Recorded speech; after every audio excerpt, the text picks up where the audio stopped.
নমস্কাৰ দৰ্শকসকল, স্বাগতম জনাইছোঁ তোমালোকক এণ্টাৰটেইনমেণ্ট প্লাছ লাৰ্ণিং ইউটিউব চেনেলৰ অন্য এটি ভিডিঅ'ৰে। আজিৰ ভিডিঅ'টিত তোমালোকৰ বাবে অৰ্থাৎ মেট্ৰিক তথা হাই ছেকেণ্ডেৰী আৰু অন্যান্য কম্পিটিটিভ এক্সামসমূহৰ উপযোগী হোৱাকৈ ইংলিছ গ্ৰামাৰৰ কেইটামান মিক্স কুৱেশ্যন লৈ আহিছোঁ। তেন্তে আহক পলম নকৰি আজিৰ ভিডিঅ'টো আৰম্ভ কৰোঁ।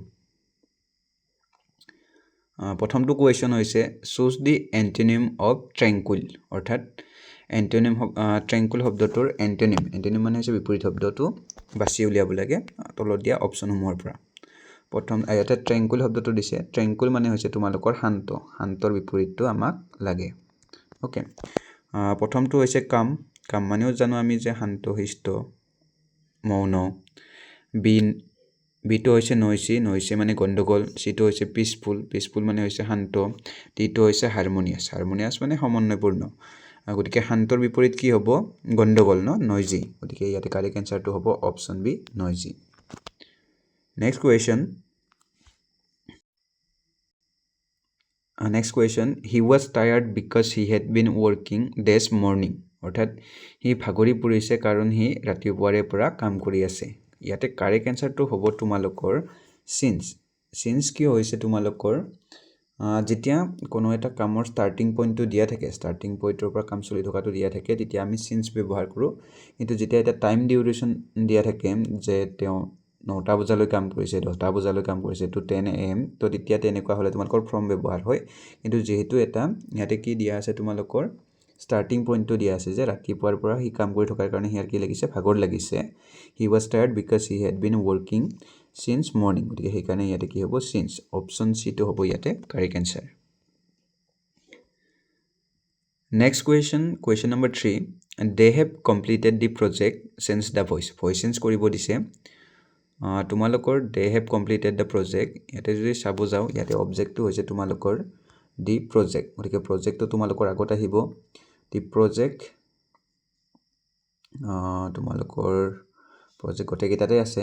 দি project has been completed by them. ইয়াতে কাৰেক্ট এনচাৰটো হ'ব তোমালোকৰ option B, the project has been completed by them. ইয়াতে হেজ কিয় হৈছে? কাৰণ প্ৰজেক্টটো হৈছে তোমালোকৰ এটা ছিংগুলাৰ নাউন, আৰু ছিংগুলাৰ নাউনৰ লগত ছিংগুলাৰ ভাৰ্ব বহিব, আৰু সেইকাৰণে প্ৰজেক্টটোৰ লগত কি বহিছে? হেজ বিন হৈছে। The project has been completed by them. আৰু সেইবাবে তোমালোকৰ অপশ্যন এ যিটো আছে the project have been completed, এইটো নহ'ব, কাৰণ হেভটো হোৱাৰ লগে লগে এইটো কি হৈছে? পুৱেল ভাৰ্ব হৈছে। কিন্তু প্ৰজেক্টটো হৈছে তোমালোকৰ ছিংগুলাৰ নাউনৰ লগত সদায় কি বহিব? ছিংগুলাৰ ভাৰ্বে বহিব। সেয়েহে তোমালোকৰ অপশ্যন বিটো হ'ব ইয়াতে correct answer. The project has been completed by them. Next question number 4, Gautam does all the documents by the time his senior reach the office. অৰ্থাৎ কি কৈছে? গৌতমে গোটেইবিলাক ডকুমেণ্টছ তথ্য কি কৰিছিলে? পৰীক্ষা কৰিছিলে তেওঁৰ ছিনিয়ৰ অফিচাৰবিলাক অফিচ আহি পোৱাৰ আগতে। ইয়াতে পাষ্টৰ কথা কৈছে পাষ্টৰ পাষ্ট, অৰ্থাৎ পাষ্টতে দুটা কাম হৈ যোৱাৰ কথা কৈছে, অতীতত দুটা কাম হৈ যোৱা কথা কৈছে। আৰু তেনেকুৱা হ'লে সদায় চেণ্টেন্সটো কি হয়? তোমালোকৰ পাষ্ট পাৰফেক্ট চেণ্টেন্স হয়। সেইবাবে কি হ'ব? এক্সামিনছ, এইটোতো প্ৰেজেণ্ট টেন্স, এইটো হ'বই নোৱাৰে। এক্সামাইন, এইটো হৈছে তোমাৰ পাষ্ট ইনডিফিনিট, এইটোও নহয়। ইজ এক্সামিনিং, এইটোতো কণ্টিনিউৱাছ টেন্স হ'বই নোৱাৰে।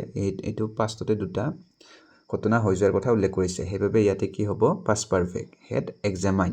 গতিকে ইয়াতে কাৰেক্ট এনচাৰটো হ'ব option D, Gautam had examine all the documents by the time his senior officer reach the office. অৰ্থাৎ ইয়াৰ ছিনিয়ৰ অফিচাৰবিলাক অফিচত উপস্থিত হোৱাৰ আগতে গৌতমে গোটেইবিলাক ডকুমেণ্ট কি কৰিছিলে? পৰীক্ষা কৰিছিলে। গতিকে অপশ্যন ডিটো হ'ব ইয়াতে correct answer, had examine. Next question number 5, a black and red horse does grazing. অৰ্থাৎ এটা বগা আৰু ৰঙা ঘোঁৰাই কি কৰি আছে? ঘাঁহ খাই আছে। ইয়াতে তোমালোকৰ যদি চাবলৈ যাওঁ অপশ্যন এত আছে ইজ, অপশ্যন বিত আছে আৰ, অপশ্যন চিত আছে ৱেৰ, অপশ্যন ডিত আছে হেজ। ইয়াতে যদি আমি চাবলৈ যাওঁ ইয়াতে তোমালোকৰ কাৰেক্ট এনচাৰটো হ'ব ইজ। ইয়াতে কি হ'ব? ইজ। অপশ্যন এ হ'ব ইয়াতে correct answer. A black and red horse is, অৰ্থাৎ ইয়াতে এটা ঘোঁৰাৰে কথা কৈছে, আৰু সেই ঘোঁৰাটো কি হৈছে তোমালোকৰ বগা আৰু ৰঙা, ক'লা আৰু ৰঙা। এটা ঘোঁৰাৰে কি ৰং হৈছে? দুটা ৰং আছে, ক'লা আৰু ৰঙা। ইয়াতে দুটা ঘোঁৰাৰ কথা কোৱা নাই। দুটা ঘোঁৰাৰ কথা কোৱা হ'লে ইয়াতে আৰ বহিলেহেঁতেন, হয়নে?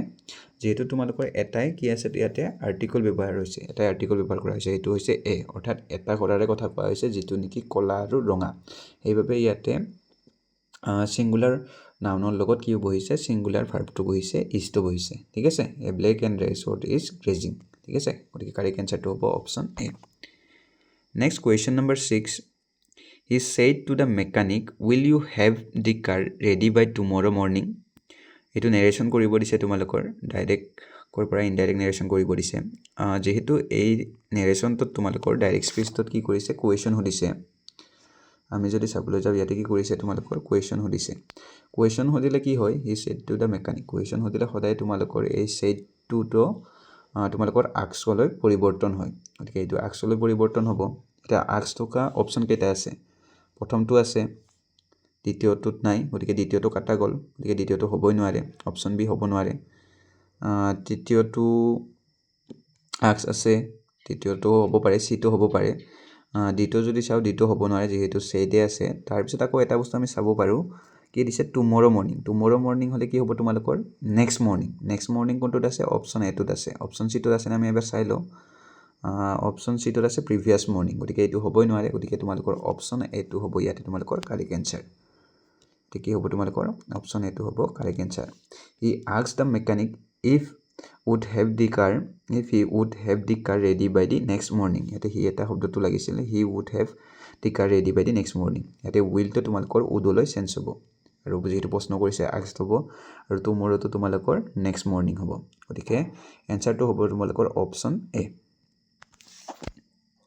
Next question number 7 each of the students this given price each of the students this given price option A was option B were option C have option D has অৰ্থাৎ কি কৰা হৈছে যে প্ৰত্যেকজন ছাত্ৰকে পুৰস্কাৰ প্ৰদান কৰা হৈছে ইয়াতে তোমালোকৰ সাবজেক্টটো হৈছে ইজ ইয়াতে হৈছে সাবজেক্টটো হৈছে ইজ তোমালোকৰ সাবজেক্টটো হৈছে ইজ আৰু সাবজেক্ট ইজটো হৈছে এটা সাবজেক্ট ইজটো বৰ্তমান কি আছে তোমালোকৰ সিঙ্গুলাৰ ফৰ্মত আছে সাবজেক্ট ইজ অফ তো কি আছে তোমালোকৰ সিঙ্গুলাৰ ফৰ্মত আছে যেহেতু এইটো ইজ তো সিঙ্গুলাৰ ফৰ্মত আছে গতিকে সিঙ্গুলাৰ ফৰ্মৰ লগত কি হ'ব সদায় সিঙ্গুলাৰ ভাৰ্বে বহিব গতিকে সেই কাৰণে ইয়াতে where to হ'ব নোৱাৰে have to হ'ব নোৱাৰে each of the students has to হ'ব নোৱাৰে has to নিমিলিব এইটো সেন্টেন্সত গতিকে তোমালোকৰ কাৰেক্ট এনসাৰটো হ'ব option A was each of the student was given prize আৰু প্ৰত্যেকজন ষ্টুডেণ্টকে কি কৰা হৈছিল প্ৰাইজ দিয়া হৈছিল Next question number 8 none but the brave deserve this awards ইয়াতে তোমালোকৰ কাৰেক্ট এনসাৰটো যদি চাবলৈ যাওঁ কাৰেক্ট এনসাৰটো হ'ব option A dear none but the brave deserve their award okay অৰ্থাৎ অইন কোনো নহলেও সাহসী মানুহবিলাকে কি ডিজাৰ্ভ কৰে এৱাৰ্ডটো ডিজাৰ্ভ কৰে ওকে এৱাৰ্ড বা প্ৰশংসাটো ডিজাৰ্ভ কৰে গতিকে ডিয়াৰ ইয়াতে ডি ব্ৰেভ বুলি কোৱাৰ লগে লগে এজন ব্যক্তিৰ কথা কোৱা নাই ইয়াতে গোটেইবোৰ সাহসী মানুহৰ কথা কৈছে আৰু সেইভাবে ইয়াতে কি হ'ব তোমালোকৰ ডিয়াৰ হ'ব গম পাইছা ডিয়াৰ হ'ব কিয়নো এইটো হৈছে তোমাৰ পুৱেল ফৰ্ম আৰু পুৱেল ফৰ্মৰ লগত ডিয়াৰে হ'ব next question number 9 my brother is in this Assam for this year long period ইয়াতে তোমালোকৰ আৰ্টিকল বহাব দিছে my brother is in Assam বুলি ক'লে ইয়াতে আসামৰ আগত কোনো ঠাইৰ আগত কেতিয়াও কোনো ধৰণৰ আৰ্টিকল ব্যৱহৃত নহয় গতিকে আমি যদি চাও সি তো হ'ব correct answer no article my brother is in Assam গতিকে ইয়াতে কোনো ধৰণৰ আৰ্টিকল নালাগে নো আৰ্টিকল কোনো আৰ্টিকল নবহে for this year long project অৰ্থাৎ মোৰ ভাইটিয়া অসমত আছিলে এবছৰ এটা প্ৰজেক্টৰ কাৰণে এবছৰ দীঘলীয়া গতিকে ইয়াতে হ'ব এ ইয়াৰ লং অৰ্থাৎ এবছৰীয়া প্ৰজেক্টৰ কাৰণে মোৰ ভাইটি ক'ত আছিলে অসমত আছিলে গতিকে অপচন সিটো হ'ব কাৰেক্ট আনসাৰ প্ৰথমতে নো আৰ্টিকল ইয়াতে কোনো আৰ্টিকল নবহে আৰু সেকেন্ডত তোমালোকৰ হ'ব এ article next question number 10 take the magician change the voice ইয়াতে তোমালোকৰ কাৰেক্ট এনসাৰটো হ'ব let the medicine be taken কিয়নো যেতিয়া বাক্য এটা ডাইৰেক্ট ভাৰ্বেৰে আৰম্ভ হয় ইয়াতে ডাইৰেক্ট ভাৰ্বটো হৈছে টেকটো হৈছে ভাৰ্ব আৰু বাক্যটো বা সেন্টেন্সটো তোমালোকৰ ভাৰ্বেৰে আৰম্ভ হয় তেতিয়া ইয়াক আমি এক্টিভৰ পৰা পেসিভলৈ নিলে পিচিবলৈ দিলে কি হ'ব তোমালোকৰ এটা লেড ব্যৱহাৰ হ'ব লেডৰ পিছত তোমালোকৰ যিটো অবজেক্ট দিয়া থাকে অবজেক্টটো যিহেতু দি মেডিচিন হয় সেইটো বহাব লাগিব তাৰপিছত এটা বি আহিব আৰু তাৰপিছত তোমালোকৰ যিটো ভাৰ্ব সেই ভাৰ্বটোৰ থাৰ্ড ফৰ্মটো ব্যৱহাৰ হ'ব গতিকে এনেকৈ হ'ব যে let the medicine be taken okay let the medicine be taken ঠিক আছে গতিকে অপশ্যন বিটো হ'ব তোমালোকৰ correct answer let the medicine be taken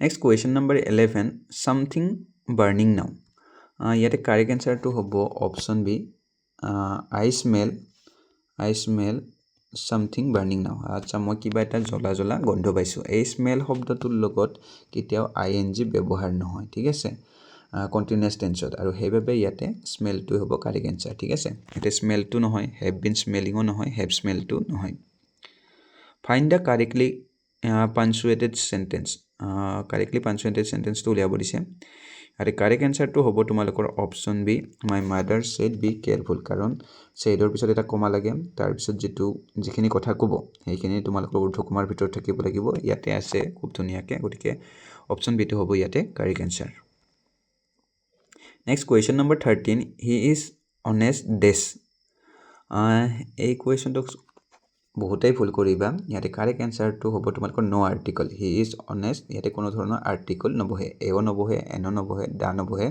বহুতে তোমালোকে নিজকে স্মাৰ্ট বুলি ভাবি এন আৰ্টিকলটো বহাই দিবা ইয়াতে কোনো ধৰণৰ এন আৰ্টিকল ব্যৱহৃত নহয় কাৰণ ইয়াতে অনেষ্টটো হৈছে আচ্ছা এইটো চেণ্টেন্সটো অকণমান খেলি মেলি হৈছে মই আকৌ এবাৰ কৰি দিছোঁ এইটো চেণ্টেন্সটো মই কৰি দিছোঁ আকৌ এবাৰ হি ইজ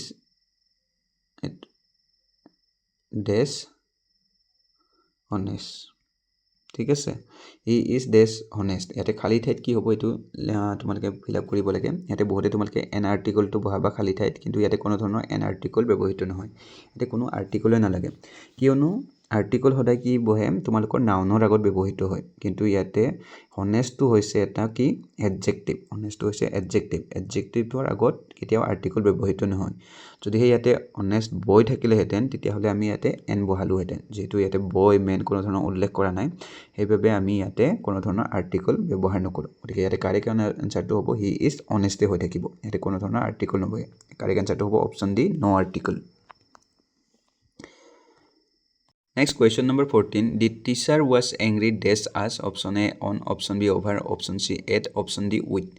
অৰ্থাৎ শিক্ষকজনে আমাৰ ওপৰত কি উঠিছিলে খং উঠিছিলে ইয়াতে ইম্পৰ্টেণ্ট কথাটো হ'ল যে যিটো এংগ্ৰিটোৰ লগত দুটা প্ৰিপজিশ্যন ব্যৱহৃত হয় এটা হৈছে উইথ আৰু আনটো হৈছে তোমালোকৰ এট যেতিয়া কোনোবা ব্যক্তিৰ ওপৰত খং কৰাটো বুজায় মানুহৰ ওপৰত কোনোবা ব্যক্তিৰ ওপৰত খং কৰা বুজায় তেতিয়াহ'লে এংগ্ৰিৰ লগত কি হয় তোমালোকৰ উইথ প্ৰিপজিশ্যন বহে উইথ প্ৰিপজিশ্যন যেতিয়া মানুহৰ ওপৰত খং উঠে কিন্তু যেতিয়া কোনোবা বস্তু বা পৰিস্থিতিৰ ওপৰত খং উঠে তেতিয়া তাতে এট প্ৰিপজিশ্যনটো ব্যৱহাৰ হয় এংগ্ৰিৰ লগত যেহেতু ইয়াতে কি কৰিছে শিক্ষকজনে আমাৰ ওপৰত খং উঠিছে আৰু আমি হৈছোঁ এটা মানুহ বা ব্যক্তি আমি হৈছে মানুহৰ সমষ্টি গতিকে যেহেতু মানুহৰ ওপৰত খং উঠিছে গতিকে ইয়াতে কি হ'ব তোমালোকৰ উইথ আৰ্টিকলটো ব্যৱহাৰ হ'ব দি টিচাৰ ৱাজ এংগ্ৰি উইথ আছ অপশ্যন ডিটো হ'ব ইয়াতে কাৰেক্ট এনচাৰ ঠিক আছে যেহেতু মানুহৰ ওপৰত খং উঠিছে যদিহে কিবা পৰিস্থিতিৰ ওপৰত খং উঠিলেহেঁতেন তেতিয়াহ'লে এট আৰ্টিকলটো হ'লেহেঁতেন next question number 15 choose the synonym of